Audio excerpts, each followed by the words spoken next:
Always eyes watching you, the voice enveloping you. Asleep or awake, indoors or out of doors, in the bath or in bed, no escape. Nothing was your own except the few cubic centimeters in your skull.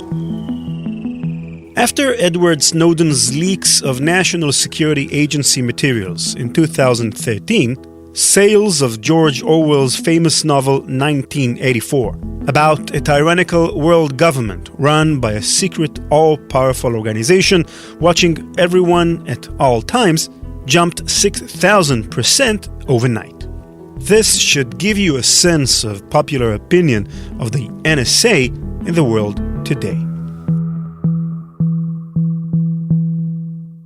Hello and welcome to Malicious Life. I'm Ran Levy. The National Security Agency, NSA, is one of the most secretive intelligence agencies of the United States. For decades, the NSA has been wrapped in shadows, but in recent years, more and more floodlights have been directed at it. Initially, it was Edward Snowden's leaked documents that revealed some of the organization's methods. And later, it was the WannaCry ransomware, which spread through an exploit called Eternal Blue, allegedly leaked from the NSA's cyber weapons repository. As with many American institutes, the story of the NSA can be traced back to World War II. With advances in communications technologies, a race for intelligence began between the warring Ally and Axis powers, where the ability to intercept your enemy's chatter became even more useful to war efforts than strong soldiers and big guns. The US learned its lesson and after the war took to centralizing and improving its cryptographic intelligence forces. 7 years after the war, 3 years after the publication of 1984, the US National Security Agency was created at the bottom of the 4th page of a top-secret memorandum from President Harry Truman. The agency, formed in secret, would operate in secret for years thereafter. Government officials even playfully gave the NSA its first nickname, No Such Agency, as it was even kept largely out of sight within Washington.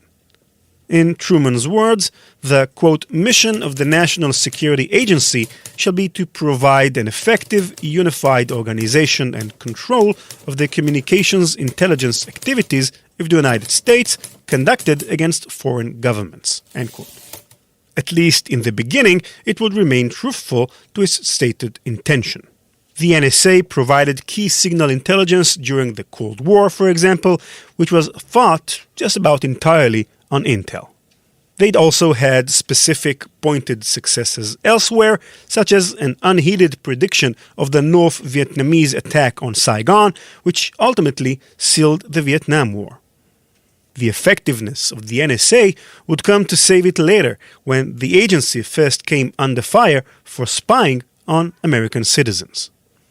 Over 2 decades after its formation, the public would finally come to learn of the NSA through the testimony of Lieutenant General Lou Allen, NSA director at the time, before the Senate Select Committee to Study Governmental Operations with Respect to Intelligence Activities, known more commonly as the Church Committee.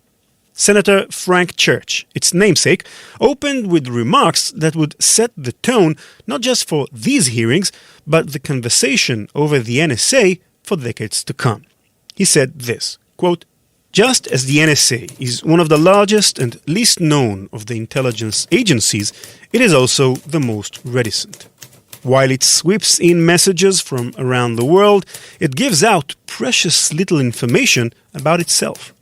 Even the legal basis of the activities of the NSA is different from other intelligence agencies. No statute establishes the NSA or defines the permissible scope of its responsibilities. Rather, executive directives make up the sole quote-unquote charter for the agency. Furthermore, these directives fail to define precisely what constitutes the technical and intelligence information which the NSA is authorized to collect. End quote. Director Allen would go on to give a brief history of NSA operations, including how President Richard Nixon's war on drugs led to the first instances of spying on Americans. He claimed that, quote, "the one instance in which foreign messages were intercepted for specific watchlist purposes was the collection of some telephone calls passed over international communication facilities between the United States and South Africa," end quote. But ultimately admitted under pointed questioning that, quote, "there isn't any statute that prohibits NSA interception of domestic communications." Lou Allen also revealed a program specifically for spying on American anti-Vietnam War protest leaders, codenamed Project Minaret. The idea was to track possible connections between influential Americans and foreign criminal entities, though many of the individuals included on these watch lists might not pass the average person's smell test. Among them, Martin Luther King Jr., Muhammad Ali, Jane Fonda, journalists from the New York Times and the Washington Post, and 2 U.S. senators, including Frank Church. So Congress was faced with a conundrum. Allen revealed both the effectiveness of the NSA in providing crucial wartime intelligence, helping in the war on drugs, even stopping terrorist plots, and the questionable practices that resulted from its lack of oversight, mainly its spying on American citizens. Congress proceeded to basically side with the NSA. In 1978, 3 years after Allen's testimony, they passed legislation that set up the FISA court system, which would systemize the NSA's spying by providing warrants for wiretapping. Since its founding, though, FISA has been criticized for being too loose with the reins.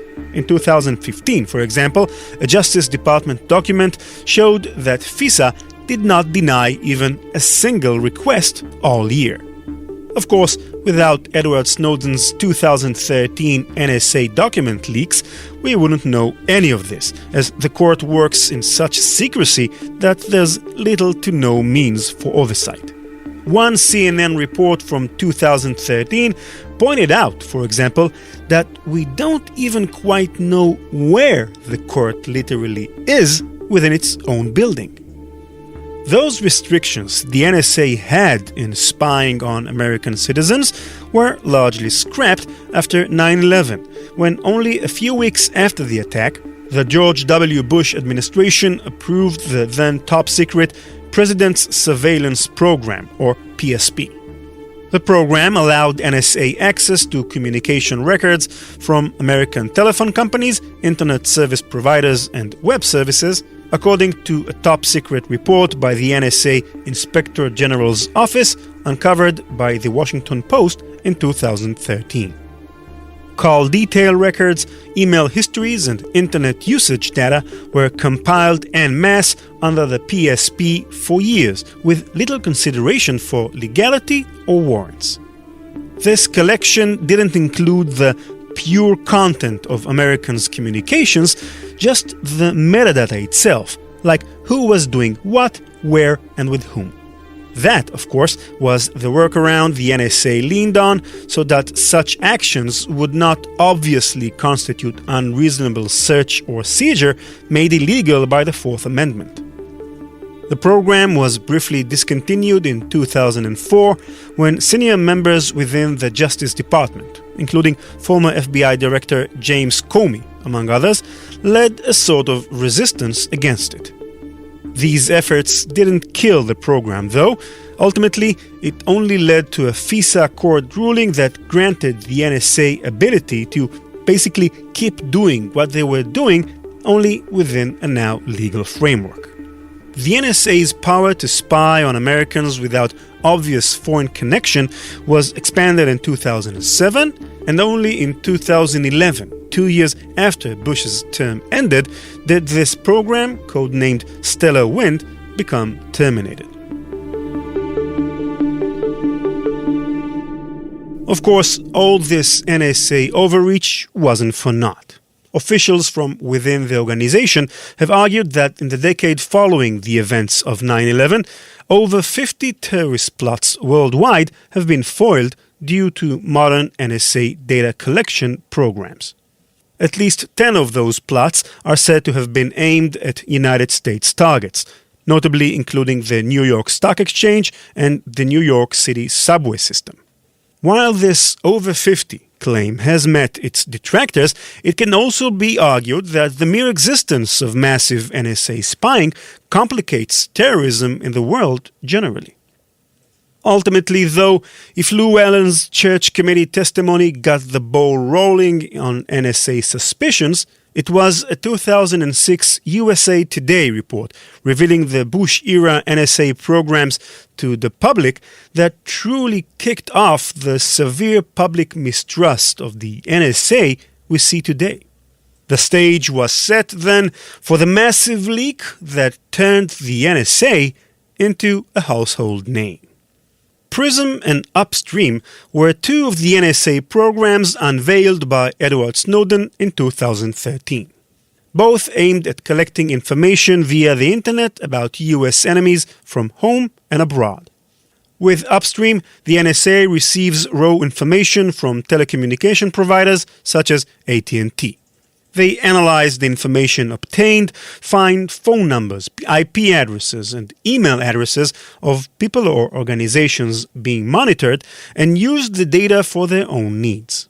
With Upstream, the NSA has access to more than 75% of internet traffic in the United States. PRISM is a similar program that focuses on companies that provide internet services, such as Google, Facebook, and the like. Both programs, Upstream and PRISM, are relatively new. Upstream probably started before 2000, but expanded very much after 9/11.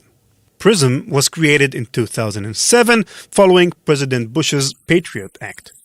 But if we zoom out and review the history of the NSA, we can find the obvious roots of these two programs. The Echelon program was created in the late 1960s. Its purpose was to gather signals intelligence, or SIGINT, against the Soviet Union and its allies. According to press inquiries, Echelon's people were eavesdropping on satellite communications, telephony, fax, and similar types of electronic communications. Although, as might be expected, very little public information exists about Echelon, there is no doubt that it was a massive spy program. Collection and listening stations were established in many countries around the world, and it is estimated that the US government spent many millions, if not billions of dollars on Echelon. Snowden's documents show that the Echelon program continued well into the 21st century. Knowing what we know today about Upstream and PRISM, it is easy to identify the similarities between them and Echelon, both in goals and in the scale of activity. In other words, even without Snowden's leak, we could probably draw the outlines of these programs just from the NSA's past patterns of activity. The interesting question is whether we can do the same for other NSA technologies and tools. You know what? Let's check. What's the worst that can happen? Okay, on second thought, we probably should be careful. The Spaso House in Moscow has been the residence of US ambassadors to the Soviet Union since 1933. In 1952, Ambassador George F. Kennan lived there. These were the days of the Cold War, and American diplomats were very suspicious of their hosts. No one doubted that if they could do so, the Soviets would be more than happy to eavesdrop on the conversations of the American staff. Ambassador Kennan ordered repeated sweeps of all the rooms for hidden listening devices, but nothing was discovered. However, reports from British intelligence showed that the Soviets apparently managed to somehow listen to the conversations inside the house. How? That was the mystery.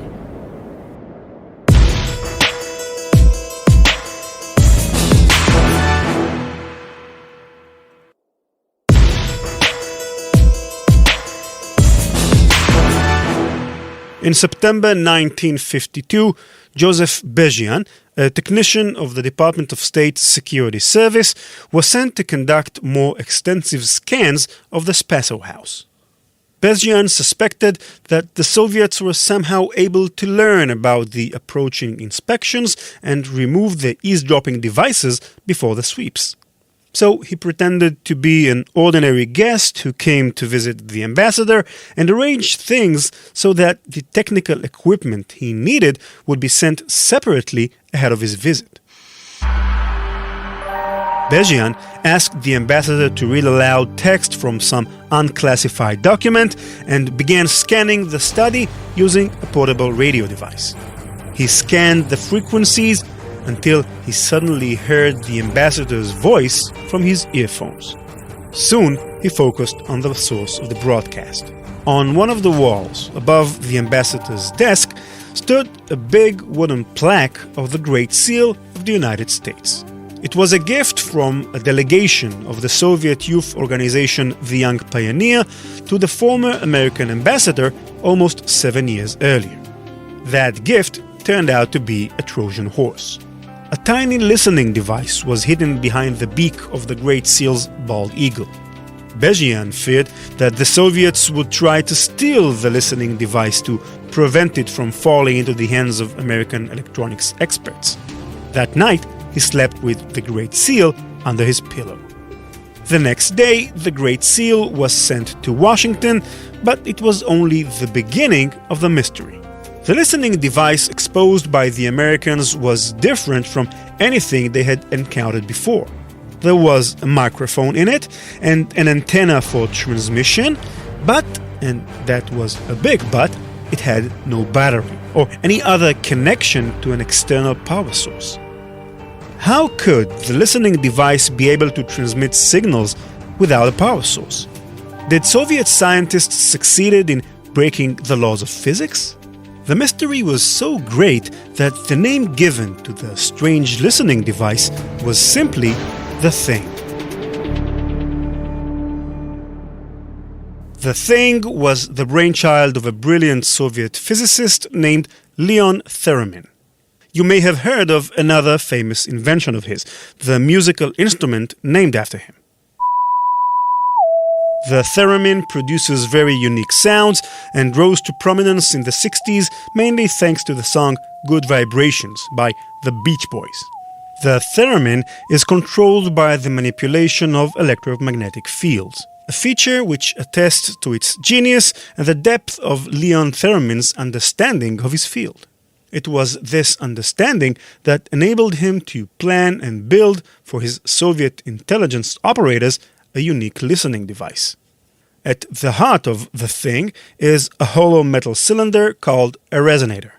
The dimensions of the cylinder were designed precisely so that electromagnetic waves at certain frequencies resonate within it, and amplitude increases as the waves are reflected off the metal walls. This phenomena is similar to how sound waves are amplified within a resonance box of a Spanish guitar. The Thing's amplified electromagnetic waves travel out of the cylinder, back into the antenna, and are transmitted from there into the air. Now, at the edge of the cylinder is a thin sheet of metal called a diaphragm. The diaphragm is the microphone. The sound waves that hit it cause it to vibrate, and the slight vibrations change the electrical properties of the cylinder. Think of a swollen balloon pressed on its side and how the external pressure changes the density of the air inside the balloon. These slight changes affect the way in which the electromagnetic waves vibrate within the resonator by slightly changing the amplitude of the waves. In other words, the diaphragm movements modulate the electromagnetic waves emanating from the listening device. The receiver absorbing these radio waves is able to demodulate them and retrieve back the information about the sound waves. All the pieces of this electronic puzzle were known to the American researchers in advance. Modulation of radio waves is the basis for AM and FM broadcasts, and the resonance of radio waves was a familiar phenomena, especially in the radar world. But no one, until that moment, had found a way to make use of these ideas in the secret world of listening devices. The brilliance of Leon Theremin was in his use of resonance as a source of power for the thing. Outside the Spazo house, inside a large truck, Soviet operators directed a 300 MHz beam of radio waves at the Great Seal. 300 MHz was also the resonance frequency for the thing, and these external radio waves were the power source of the listening device. They started the chain of events that ended with voice-modulated radio waves being transmitted from it. Bottom line, Theremin has found a way to build a battery-free listening device that can continue to operate practically forever if only 300 MHz of radio waves are projected on it. This technology was named retroreflection, and when American experts understood its operational principle, it became the basis for a wide range of listening devices created by the NSA for American spies and agents throughout the second half of the 20th century. Retroreflection is also the basis for a variety of civilian technologies nowadays, such as RFID anti-theft chips in stores. Fast forward to December 2013. The German magazine Der Spiegel published an article by security researcher Jacob Appelbaum exposing a 50-page catalog written by a technical group within the NSA known as ANT, or Advanced Network Technology. This catalog was created in 2008 for the Tailored Access Operations Division, or TAO, one of NSA's elite cyber warfare units. It lists a host of hardware and software tools for spying and bugging, from malware for PC and mobile phones to fake GSM base stations. We don't know for sure, but the ANT catalog is probably one of Edward Snowden's leaked documents. At least 4 of the 50 cyber espionage tools in the ANT catalog are based on retroreflection technology. For example, RageMaster is the code name for a modified VGA video cable of the type that connects to desktop monitors. Inside the cable, on the red video line, there's a tiny resonator. By illuminating the cable with a focused radio beam, NSA spies can see and record whatever the user sees on his monitor. Surely Spawn is the code name for another retroreflector, this time a hidden chip embedded inside a keyboard. The chip receives information on key presses from the data line of the keyboard cable and transmits it out as modulations on the reflected radio waves. Another retroreflector, codenamed Tardyard, emits information about the transmitter's location.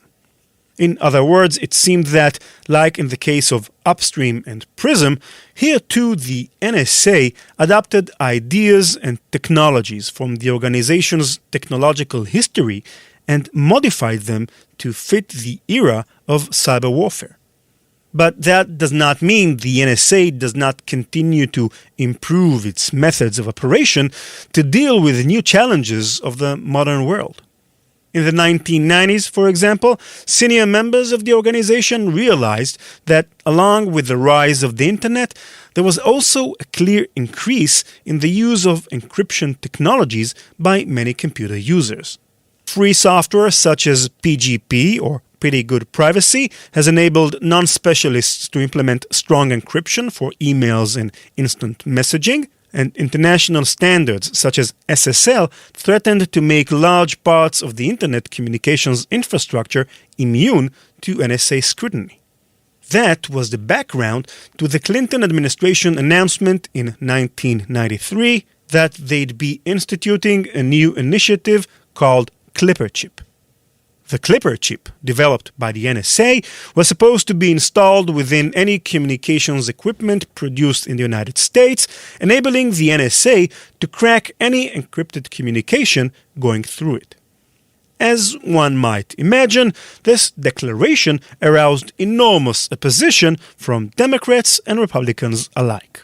high-tech industry leaders argued that such intentional inclusion of a security vulnerability would result in non-US technology companies not agreeing to use such equipment. Privacy advocates were furious at what they saw as a blow to the Fourth Amendment preventing unreasonable search and seizure. The administration and the NSA tried to calm these claims. Each individual Clipper chip has its own cryptographic key, that is, a long series of random numbers with which the encryption can be cracked. This cryptographic key would presumably be in the hands of the NSA alone, and they would presumably be allowed to use it only if they could prove it necessary to do so. Of course, this explanation did not convince the opposition. History has shown that the NSA has a tendency to expand its own powers from year to year, and government oversight of the organization has never been particularly tight. Another nail in the Clipper chip's coffin were two critical security weaknesses in the chip that an information security researcher exposed. Weaknesses theoretically allowing a malicious third party to crack encrypted communications. In the end, the Clipper chip was a failure. Almost all of the manufacturers refused to install it, and the program was shut down in 1996. But the NSA's need for free access to encrypted information has not disappeared. In 2004, the NIST, National Institute of Standards and Technology, published a draft for a new encryption standard called Dual EC_DRBG. This standard defined an encryption protocol that communications equipment manufacturers could implement in their devices in a reliable, secure, and error-free manner. A few months later, in January 2005, appeared the first voices from inside the NIST itself who claimed that the Dual EC_DRBG standard might have a hidden weakness. And not just a simple weakness, but a backdoor that was intentionally placed in it by an unknown party. Encryption experts tend to take such concerns seriously, especially when it comes to an official standard that the US government has endorsed. In 2007, at a professional conference called Crypto, two researchers, Dan Shamau and Niles Ferguson, presented unequivocal proof of the existence of such a backdoor and demonstrated how it can be used to break the encryption.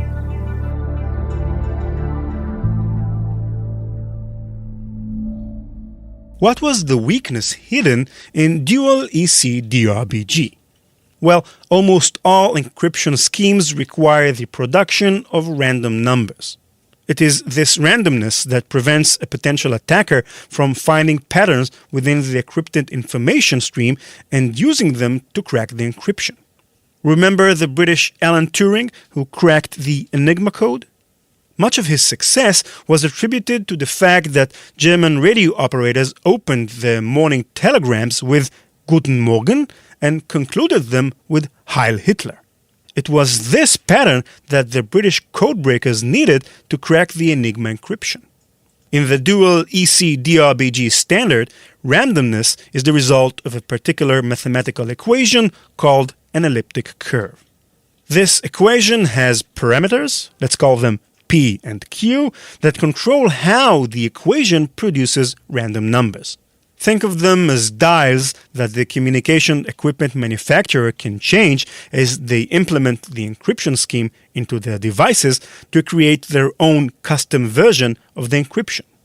But the reality is that most equipment vendors don't want to change anything in the encryption standard. Encryption is notoriously complex, and even a tiny error in implementing the encryption algorithm can render it useless. Therefore, engineers always prefer to use default values for parameters if there are any, and this is why the NIST includes in the published standard two default values for P and Q. How did the NIST select these two particular values? The authors of the standard did not elaborate, and it was this omission that aroused the suspicion of security experts. Then Schmau and Ferguson showed that these two parameters are closely related to another set of numbers, let's call them the skeleton key, that, if known, can enable an attacker to predict the random numbers produced by the elliptic curve equation of the dual EC DRBG. That is, if your communication equipment uses the default values of P and Q, and someone holds the skeleton key to the same default values, well, how shall we put it professionally? You're screwed. Your encryption is worthless. Of course, the suspicion immediately fell on the NSA. In fact, the NSA was the one who gave the NIST the dual EC DRBG scheme years ago and suggested that it should be made into a standard. No one could say for certain that the NSA did have the dual EC DRBG skeleton key, but the Clipper chip affair showed everyone that the spy agency was very interested in breaking into encrypted communication channels. And if there's anything the history of the NSA has taught us, it's that the intelligence organization is willing to invest tremendous efforts and large sums of money to achieve its goals. Indeed, the documents leaked by Snowden revealed what was already clear to anyone with eyes in his head. In December 2013, Reuters reported that the NSA had paid $10 million to RSA Security, a big security firm, to integrate the cryptographic encryption standard into its cryptographic software libraries. The NSA itself denied these allegations in an official statement, but it is hard to believe that simple philanthropy is behind the secret deal with RSA. And indeed, additional information Snowden released revealed a secret NSA program called Bull Run, which aims to subvert international encryption standards. Dual EC DRBG, it turns out, is just the tip of the iceberg.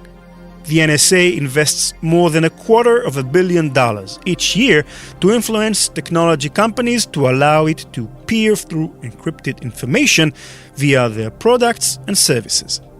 If it's any consolation, the British too have their own similar program, codenamed Edgehill. What does all this mean? Is the NSA's vigorous activity good or bad for us? There are those who see it as an unforgivable violation of privacy. Others will say that this is an essential part of the fight against terrorism and protecting the safety of American citizens. Either way, it is likely that we will discover in the future that the NSA's long arms have reached much further than most people imagine. Who knows, we might find it useful someday.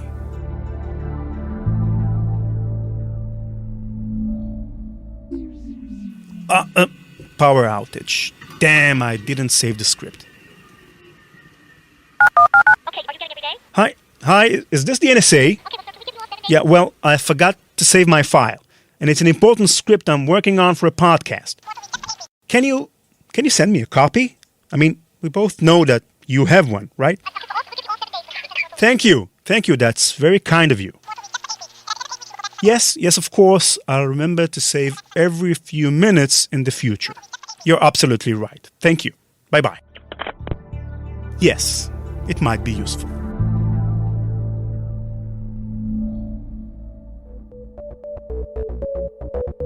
Thank you for listening. Visit our website, malicious.life, to subscribe to our podcast, read full transcripts, and download all the other episodes. If you'd like to leave me some feedback or suggest a future topic, you can find me on Twitter at @RanLevy. If you like the show, leave us a 5-star review on iTunes. Malicious Life is produced by PI Media. Thanks again to Cybereason for underwriting the podcast. Learn more at cybereason.com. Bye-bye. CK Music.